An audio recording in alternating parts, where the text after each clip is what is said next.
The sky was red like fire. Dark clouds moved slowly above the broken hills. The wind howled across the empty land, carrying dust and ash. Each step echoed as the human walked through the alien planet. His name was Captain Elias.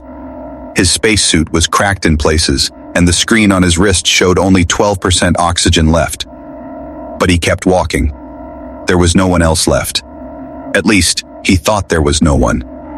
He had landed on this planet 5 days ago.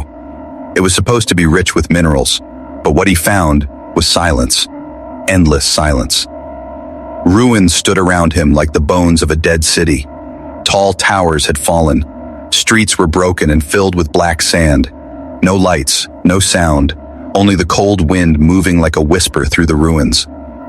Elias stopped and looked around. His heart beat slowly, heavy inside his chest. He had searched for days and found no sign of life, no movement, no voices. It was like the whole planet had died long ago. He touched the cracked wall of a building. It was cold like ice. Something strange was painted on it, glowing symbols, half broken. He didn't understand them, but they felt old, older than anything human had seen. Then, a sound, very small, very soft. Elias froze. It came from somewhere deep inside the ruins. A sound like crying. At first he thought it was the wind again, but no. The wind was low and far. This sound was close. A tiny voice, trembling, sad. He held his breath. His hand moved to his side, to his small light scanner. He turned it on. A thin beam of white light cut through the dark. Dust danced in the air. The cry came again. A soft whimper, like a small creature in pain.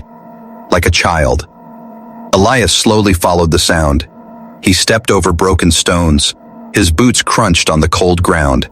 The narrow street twisted like a black snake between the tall, dead buildings. Every shadow looked alive. Every corner looked like something was waiting. He kept walking. His heart beat faster now.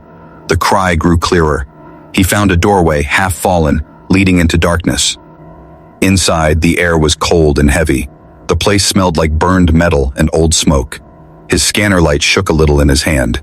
He walked inside. The room was full of broken things, metal tables, shattered glass, pieces of alien machines. He stepped carefully, slow and silent. The crying sound came again. This time it was right behind the broken wall. He stopped, listened, waited. His breath made white clouds in the cold air. Slowly, very slowly, he stepped around the broken wall, and then he saw her. A shape, small and thin, sitting on the floor. Her skin was pale blue, glowing faintly in the dark. Long, thin arms wrapped around something small. Her head was bent down. Her eyes were closed. She was rocking gently back and forth.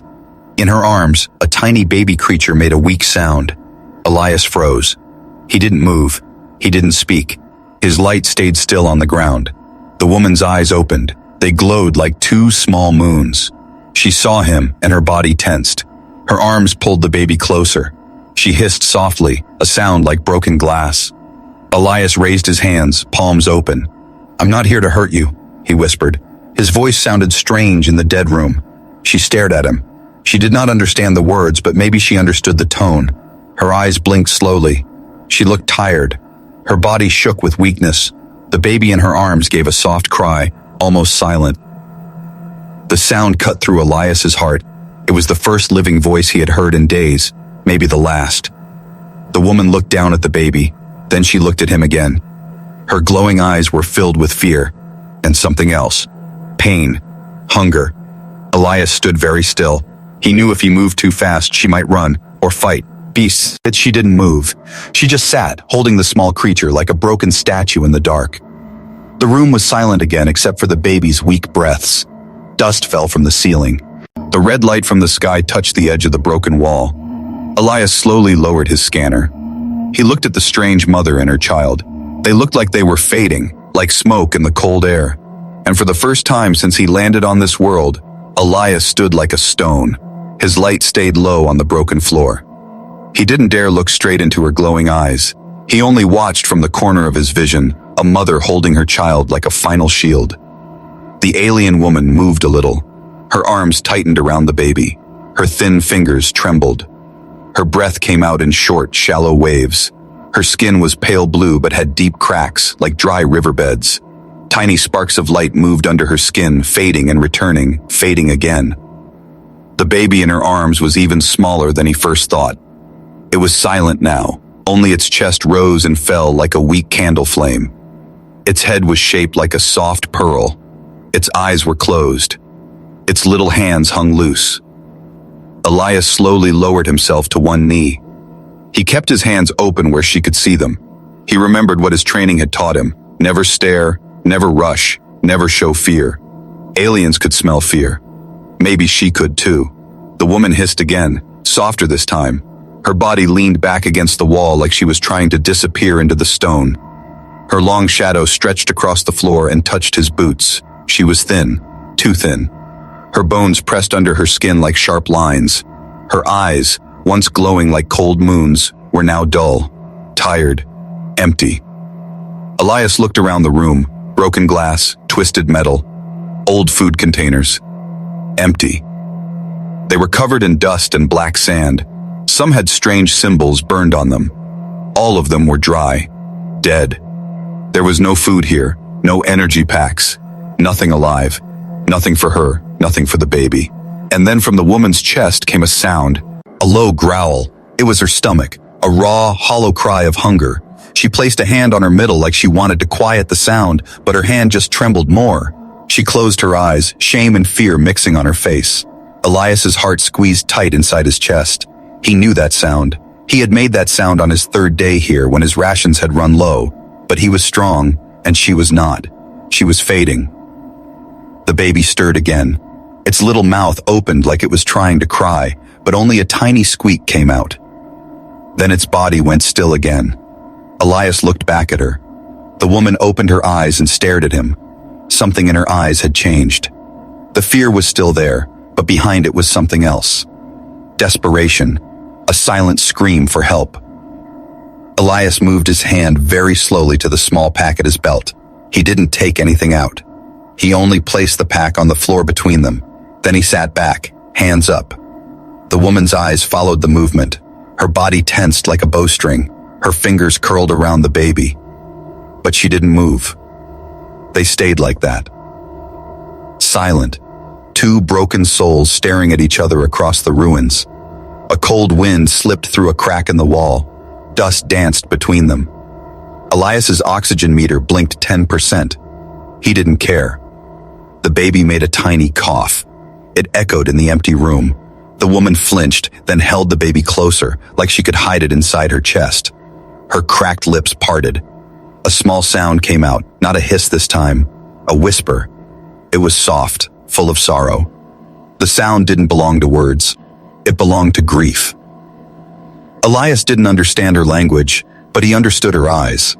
They were the eyes of someone who had already lost too much, someone who was ready to lose herself too. She wasn't just hungry, she was hollow inside. And yet she still protected her baby. Even in her last moments, she chose the child. First, something inside Elias shifted, something warm and sharp at the same time.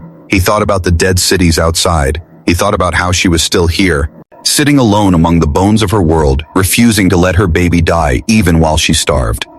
And for the first time in days, he didn't feel like an explorer. He didn't feel like a soldier. He felt like a witness to something fragile and brave. The alien widow lowered her eyes again. Her thin shoulders sank. Her glow faded even more. Her arms tightened around the tiny child. She rocked back and forth in slow silence. Elias stayed on one knee, watching, silent like the ruins around him. Outside, the red sky cracked with thunder. The planet groaned as if it was tired of living. Inside, in that cold room of broken stone, a human and an alien widow stared at each other, while the last bit of life in this place shivered between them. The room was silent again. Only the soft crack of distant thunder touched the walls. Elias stayed still, one knee on the cold ground. The alien widow stayed against the wall, arms locked around her baby. They stared without words, two beings from different worlds, trapped by the same cold silence. Then the baby moved. A soft twitch. Its small arms lifted weakly. Its eyes opened halfway. Two pale lights glimmered for only a second before fading. Its head rolled back, too heavy for its tiny neck. Its lips parted like it was trying to cry, but no sound came. Elias leaned forward. The baby's skin looked thin, like glass over fading light. Its chest rose once, then stopped, and then rose again with painful slowness. The widow saw it too. Her glowing eyes widened with panic.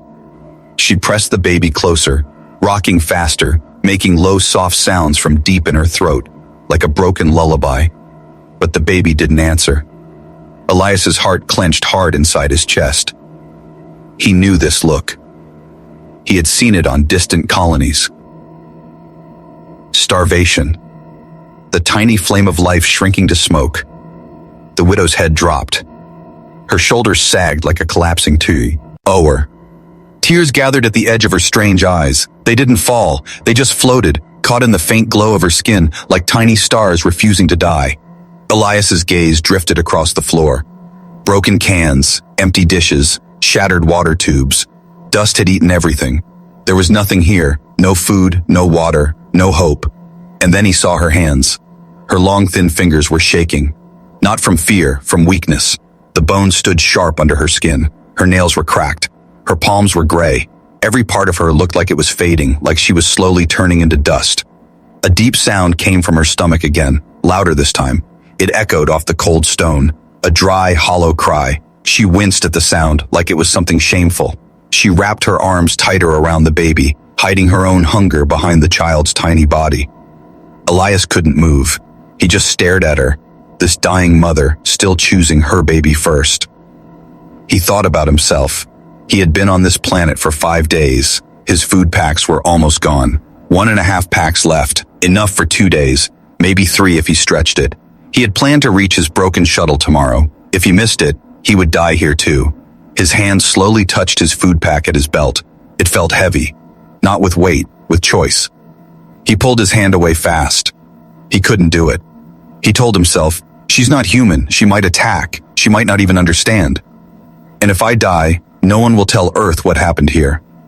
But the baby gave a weak cough again, a small, dry sound that broke through all his logic. Elias swallowed hard.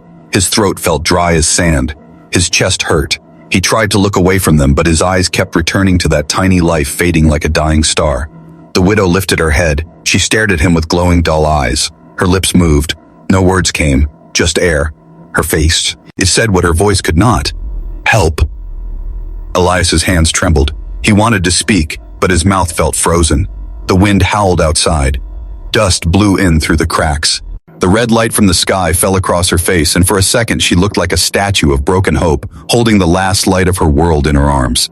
Something cracked inside Elias. He remembered the day Earth almost fell, when the war came, when he saw mothers running through fire, carrying their children, while soldiers like him stayed behind to die. Humans had survived because they never stopped protecting their young. Maybe that was the only thing that made them strong. Maybe it was the only thing that mattered. And here, across this dead world, was another mother doing the same thing. She was not human, but she was familiar. Elias reached slowly for his pack again. His hand hesitated over the last 2 food bars. His vision blurred with doubt. If he gave them, he might not reach his shuttle. He might die here. But if he didn't, they would die in front of him, and he would live with that forever.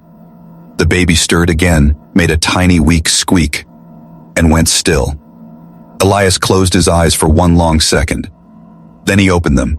His choice was made. Elias's hands were shaking. The room was still cold and dark, but inside him, something burned. Something heavy pulled at his chest, a voice whispering, "Do it." Another voice shouted, "Don't. You will die." His fingers hovered over the food pack on his belt. It was small, gray, marked with the red star of the human fleet. His last hope, his last days of life. He pulled it out slowly. It made a soft crackle sound. The sound echoed through the empty room, like thunder in a graveyard. The alien widow's eyes followed the motion. She stiffened. Her arms tightened around the baby. She thought it was a weapon. Elias froze. He raised his free hand, palm open, showing peace. Then he placed the food pack on the floor gently, very gently, like setting down a bird's egg. She didn't move. Her glowing eyes stayed locked on the pack. Her breath came quick. She hissed softly, a sound like broken glass sliding over stone. Elias took a slow step back, then another.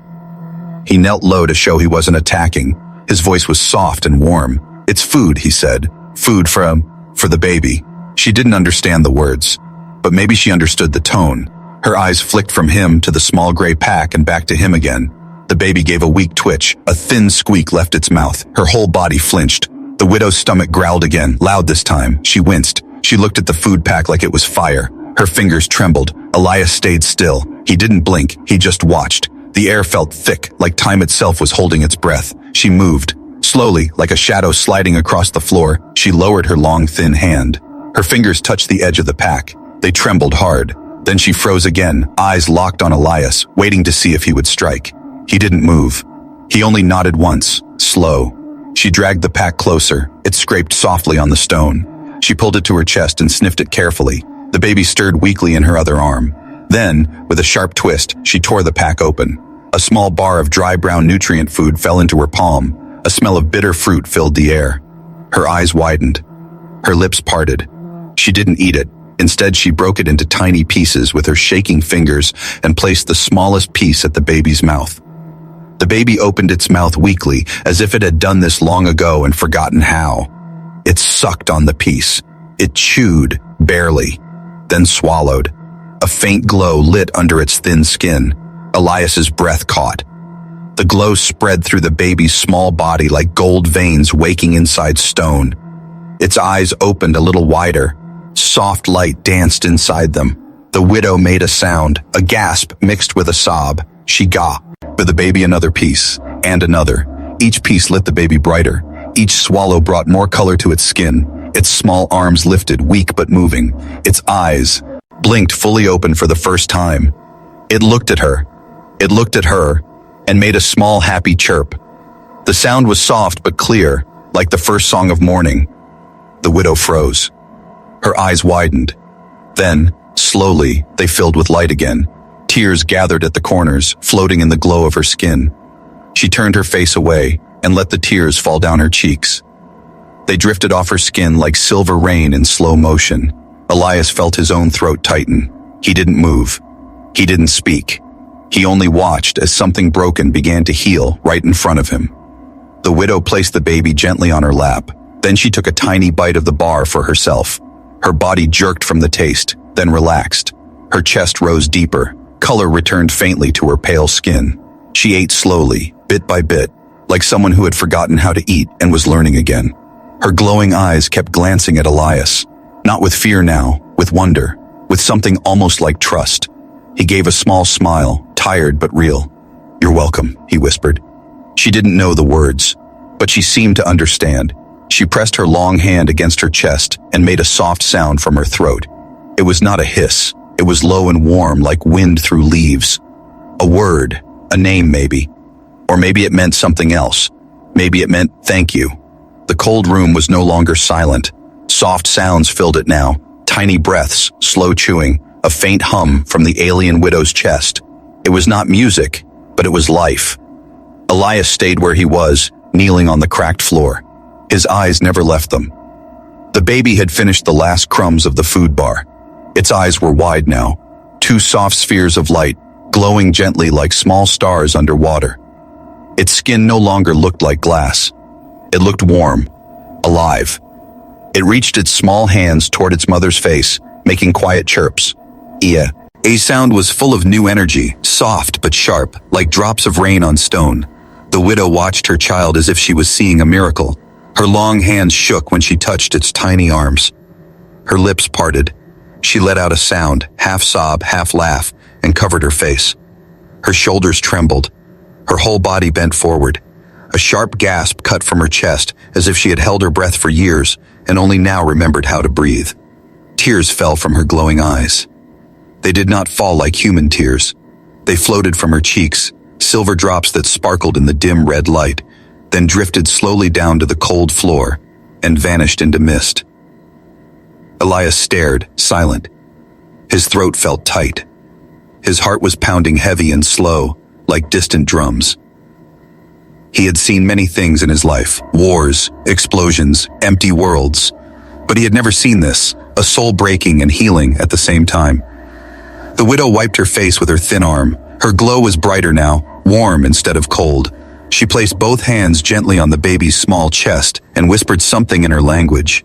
It was a low sound, soft and trembling like words made of wind. Her voice broke halfway. Then she whispered again, stronger this time. The baby chirped back. The sound was small but powerful. It echoed off the broken walls like a beam of sunlight through dark water. Elias smiled without meaning to. It hurt his face because he hadn't smiled in days. The widow looked at him. Her glowing eyes were wet but full of new fire. She stared at him for a long moment, searching his face. Her head tilted slightly, as if trying to understand what he was. Elias looked back without fear now. He didn't move. He didn't speak. He just let her see him, a tired human, dust on his suit, light in his eyes. She made a soft sound, like the words she had said earlier. Then slowly, she shifted the baby to one knee and did something he did not expect. She bowed. Her thin body folded forward until her head touched the cold floor. Her free arm stretched toward him, palm open. Her glowing skin lit the stone under her like silver fire. Elias froze. He had seen aliens salute. He had seen them fight. He had seen them die, but he had never seen one bow. It was not fear. It was not duty. It was something deeper. Gratitude, respect, maybe even love.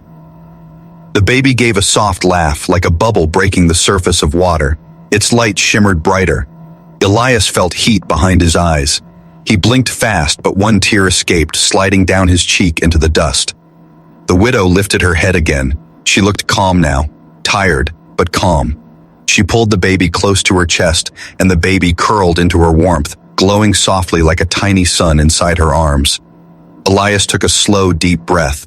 The air smelled different now, less like dust and old smoke, more like something clean, like the first air after a storm.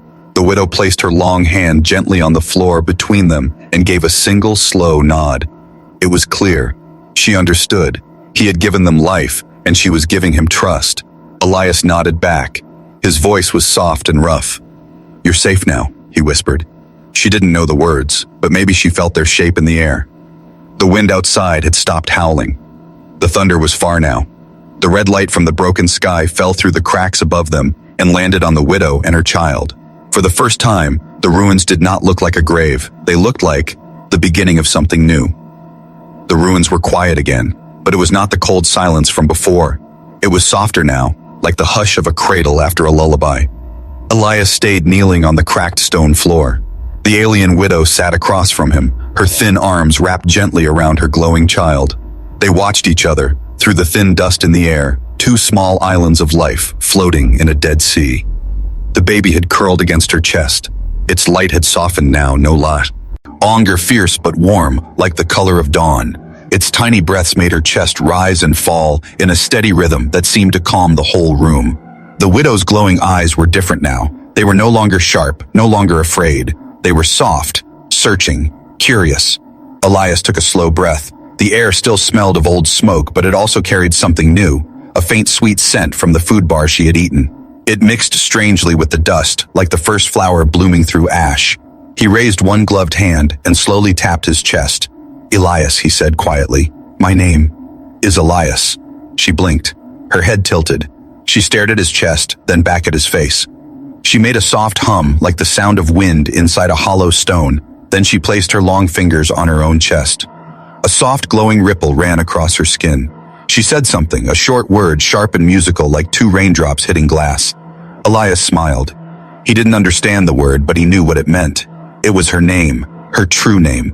He nodded slowly. "Your name," he said. "Beautiful."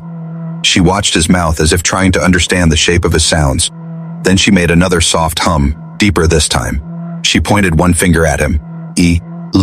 "As." His heart jumped.